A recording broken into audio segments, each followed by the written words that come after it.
Kellie Jay Keen, the founder of Standing for Women, a women's rights group, has published a video in which she was called by Sussex Police regarding a supposed hate crime that she committed at a rally in Brighton in September.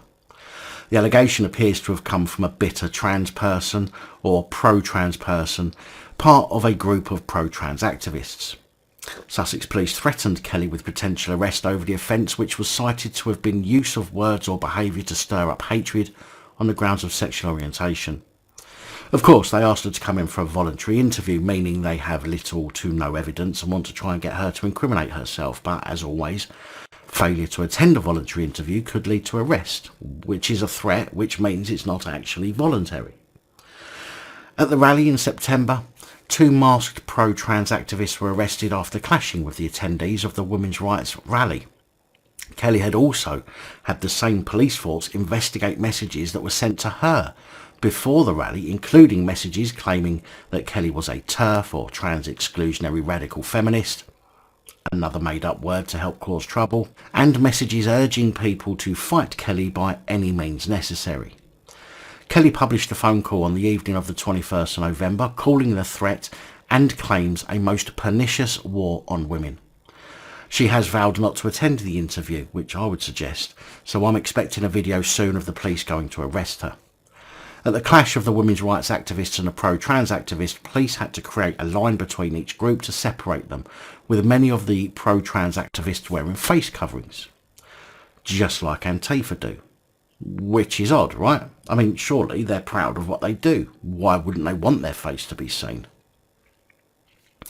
Police made 2 arrests during the clashes after smoke bombs were let off in the crowds. Video of the police dragging 2 of the pro-trans activists away has been made available online. But from what I can gather, nobody from the women's rights group were arrested.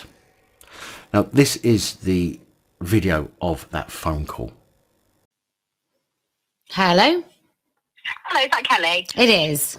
Hi, it's Posie Gannon again. Hi. Hi, is now a better time to talk? Yeah, that's great. I'm not driving. Oh, lovely. I am in the car with my colleagues, so there might be a little bit of background noise, so I do apologise. Okay. So I'm just calling you today. It's about something that happened back in September. So I believe you came to Brighton in September for a protest. Yes, a rally, but yes. Yeah, sorry, yeah. So someone has actually made an allegation against you about a hate crime. So we do actually need to speak to you about that matter as part of our investigation. Yeah. So what we do need to do, we need to get you to come down to Brighton, ideally, so we can have this voluntary interview. And when you say hate crime, specifically what hate crime would it be? Because I think to be a hate crime, there has to actually be a crime. So what is the hate? Exactly. What is the hate attached to? I'm going to read out. So it's the crime is use of words or behaviour to stir up hatred on the grounds of sexual orientation.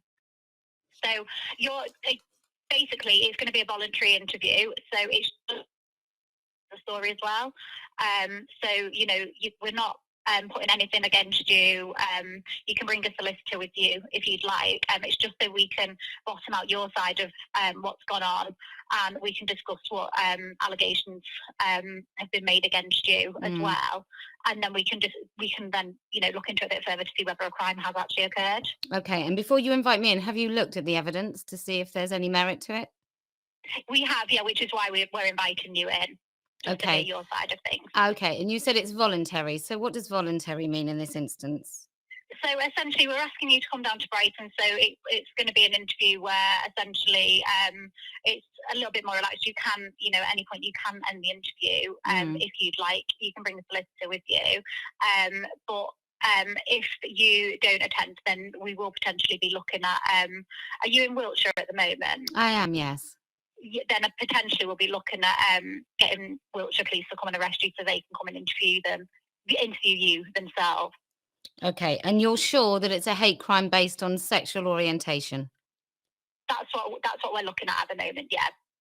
Okay, and you're absolutely positive, before I waste my time coming to see you, that you have substantial evidence that would point to me actually committing a hate crime? That's why we're inviting you down, yes. Okay. All right. Just so you know, so we're all transparent, I have recorded this call. That's absolutely fine. Okay.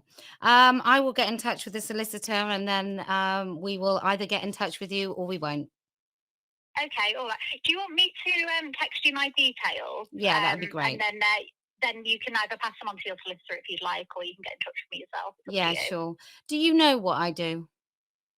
I've had a brief look online, but I've not spent an awful lot of time looking, Right. to be honest. But I've literally just been handed this job. It was reported about a month or so ago, so I've only had a quick glance at it. Okay. Well, I'm sure there's no crime in Brighton, which is why you're giving me a call to spend some of your time on this. But Okay. we'll get in touch with you. Thank you so much. All right, Kelly. I'll send you my details over text. Okay, thank you. Bye-bye. All right. Take care. Bye-bye. Bye. Shocking. They even suggest they have substantial evidence of the offence, which is utter horse crap, as they would have simply arrested her if they did, unless their aim was to get her to go along and, as we have seen before in some cases, make the arrest at the interview, which saves the police time having to travel to go and arrest the alleged suspect. But I'm more than happy to bet it's because they don't have any evidence and want Kelly to say something that would give them the opportunity to then arrest her. Nice try, Sussex Police, but that trick is getting really old, and more people are becoming aware of that bullshit tactic. So I will keep an eye out for any video from Kelly of her arrest. It'd be nice if she sees this video and thinks of me when she does get a video of that arrest and send it to me without me having to look for it. But there we go. Anyway, I'll keep an eye on this one, and I will bring you further updates as and when they're available.